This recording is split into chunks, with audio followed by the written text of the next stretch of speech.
የቲክቶክ ክሬቲቭ አዋርድ 2025 የዓመቱ ምርጥ ቲክቶከር በሚል መኪናዋን ያሸነፈው አዶናይ በዛሬው ዕለት በፖሊስ ቁጥጥር ስር ውሏል። አዶናይ ብቻ አይደለም በዛሬው ዕለት በቁጥጥር ስር የዋለው፣ ከጎኑ የማትጠፋዋ ታዋቂዋ ጃኒ ገብሩም አብራው በቁጥጥር ስር ውላለች። እንግዲህ ይህ የ2018 ወይንም የ2025 የኢትዮጵያ የዓመቱን የቲክቶክ ክሬቲቭ አዋርድ በአራት ዘርፎች በማሸነፍና የመኪናም ልዩ ተሸላሚ በመሆን ነው አዶናይን የምናውቀው።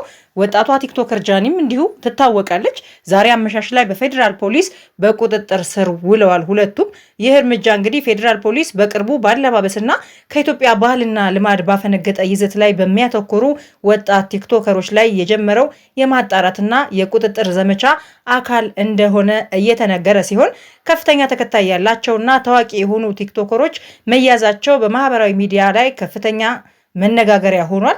እንደምታስታውሱት ጠዋት ላይ ቲክቶከሩና ድምፃዊው ጆሲ በቁጥጥር ስር እንደዋለ ሰምተናል። የእስር ምክንያቱም በቲክቶክ ክሬቲቭ አዋርድ ሽልማት ላይ የለበሰው ሙሉ ቀይ ልብስ እንደሆነ ነው የተዘገበው። እንግዲህ በቲክቶክ ማህበራዊ ሚዲያ መድረክ ላይ ባለው ስራውና በሙዚቃ ስራዎቹን የምናውቀው ጆሲን ትላንትና አመሻሽ ላይ በፌዴራል ፖሊስ በቁጥጥር ስር ዋለ። ዛሬም ጠዋት ዘገባውን ሰማን ማለት ነው። ሪፖርቶች እንደሚያመለክቱት የጆሲ መታሰር ምክንያት በቅርቡ በተካሄደው የቲክቶክ ክሬቲቭ አዋርድ የሽልማት ስነስርዓት ላይ ሙሉ ቀይ ቀለም ያለው ልብስ ለብሶ መቅረቡ ሲሆን ጆሲ ማብራሪያ ሲሰጥ የለበስኩት ወይንም ይህንን ቀይ ልብስ ለመልበስ የመረጥኩበት ምክንያት ስለ ሴቶች የወር አበባ ጤና ግንዛቤ ለማስጨበጥ ነው ብሎ ገልጾ ነበረ። ጆሲ ከዚህ ቀደም በተመሳሳይ አግባብ ያልሆነ አለባበስ በሚል ምክንያት በቁጥጥር ስር ውለው ከነበሩ ከሌሎች ቲክቶከሮች ጋር ተደባልቆ መታሰሩ ታውቋል።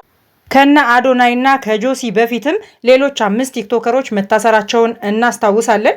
የፌዴራል ፖሊስም ከባህልና ከስነ ምግባር ያፈነገጠ አለባበስ በመልበሳቸው በሶስተኛው የጂ ፓወር የቲክቶክ ክሬቲቭ አዋርድ ላይ በህዝብ ፊትና በቴሌቪዥን ቀጥታ ስርጭት ላይ ከሀገሪቱ ባህልና መልካም ስነ ምግባር ያፈነገጠ ሰውነትን የገለጠ አስነዋሪ አለባበስ ለብሰው የታዩ ተጠርጣሪዎች ላይ ምርመራ መጀመሩን አስታውቆ ነበረ።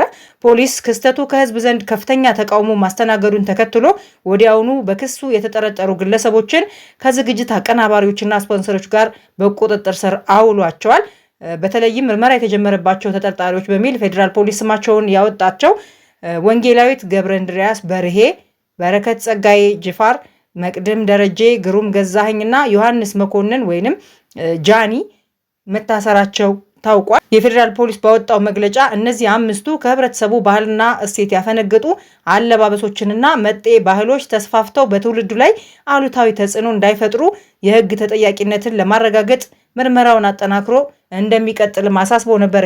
ፌዴራል ፖሊስ ባህልና እሴትን ያላከበሩ ድርጊቶች ተቀባይነት የላቸውም ሲል በመግለጫው አሳውቆ ነበረ።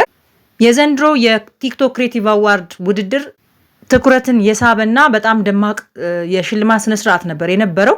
በዩቲናስና በአዶናይ መካከል አሸናፊው ማን ሆኖ መኪናዋን ይወስዳታል የሚለው ክርክር መቋጫ የሚያገኝበት ቀን በመሆኑም የብዙዎችን ትኩረት ስቦ ነበረ። እናም በዚህ የቀጥታ ስርጭት በነበረበት ዝግጅት ላይ አንዳንድ የቲክቶክ ክሬተሮች የተገኙበት ልብስ ለብሰው የመጡት ልብስ በጣም አሳፋሪ ነበረ። በተለይ ደግሞ እናስታውሳለን ኢቫን ለብሳው የተገኘችው ልብስ በጣም የሚያሳፍርና ከባህላችን ወጣ ያለ በፓንት ነች ማለት ይቻላል። ከላይ ኮት ከመደረቧ ውጪ ጡቷ የሚታይ ነበረ፣ እርቃኗን ነበረች ማለት ይቻላል። እናም ኢቫን ወይንም አሁን ፌዴራል ፖሊስ ይዣታለሁ ብሎ ባወጣው ትክክለኛ ስሟ ወንጌላዊት በህግ መጠየቅ አለባት የሚሉ ብዙዎች ነበሩ። እውነት ነው።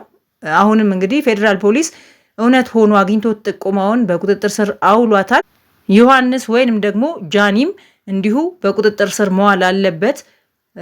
ከባህላችን ወጣ ያለ አለባበስ ለብሷል ተብሎ ወቀሳ ከቀረበባቸው ቲክቶከሮች መሃል አንዱ ነበረ። የፌዴራል ፖሊስም እሱንም በቁጥጥር ስር አውሎ እየመረመረው ይገኛል። የኢትዮጵያ ወጣት የማህበራዊ ሚዲያ ተጽዕኖ ፈጣሪዎች ማህበርም አባሌ በቁጥጥር ስር ውሏል ሲል መግለጫ አውጥቶ ነበረ።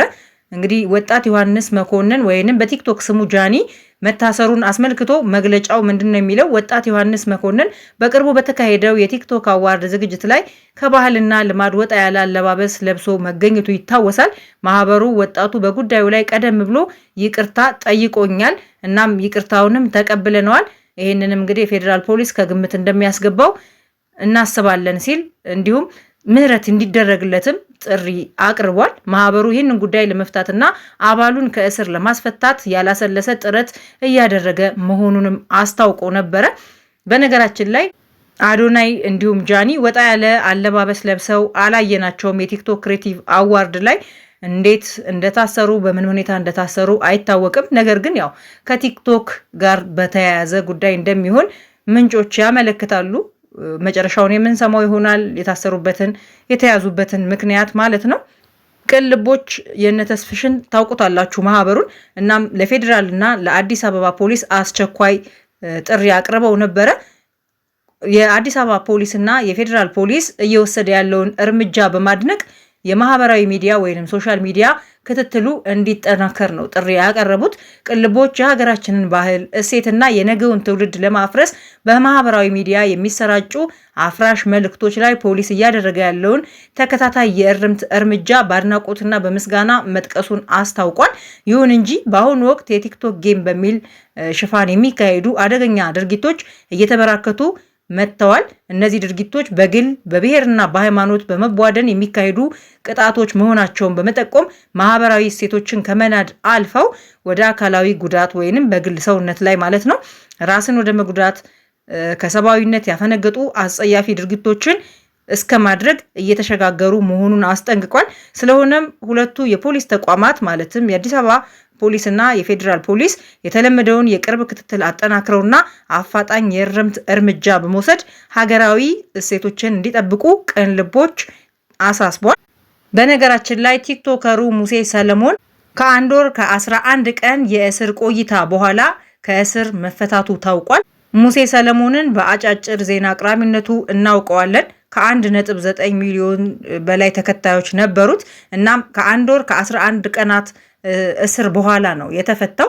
የታሰረበት ምክንያትም የሰራውን ማስታወቂያ ተከትሎ ማስታወቂያውን የሰራበት ድርጅት የውሸት መሆኑ በመረጋገጡ ምክንያት ነው የታሰረው።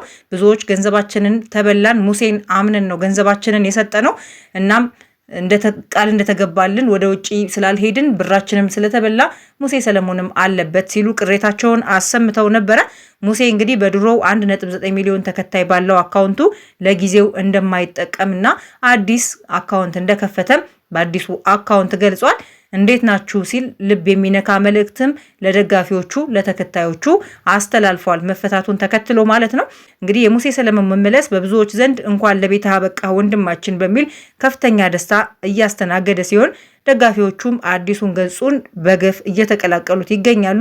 ሙሴ ሰለሞን ቲክቶክ ላይ ከሚወደዱ ወጣቶች መካከል ነው። እናም በሰራው ማስታወቂያ ሳያጣራ ስለ ድርጅቱ ሳያጣራ በሰራው ማስታወቂያ ምክንያት ነው ለ1 ወር ከ11 ቀናት እስር ላይ የነበረው ማለት ነው። እንግዲህ ሌሎች አዳዲስ ዜናዎች ካሉ የማቀርብላችሁ ይሆናል። ለጊዜው የያዝኩት መረጃ ይህንን ይመስላል።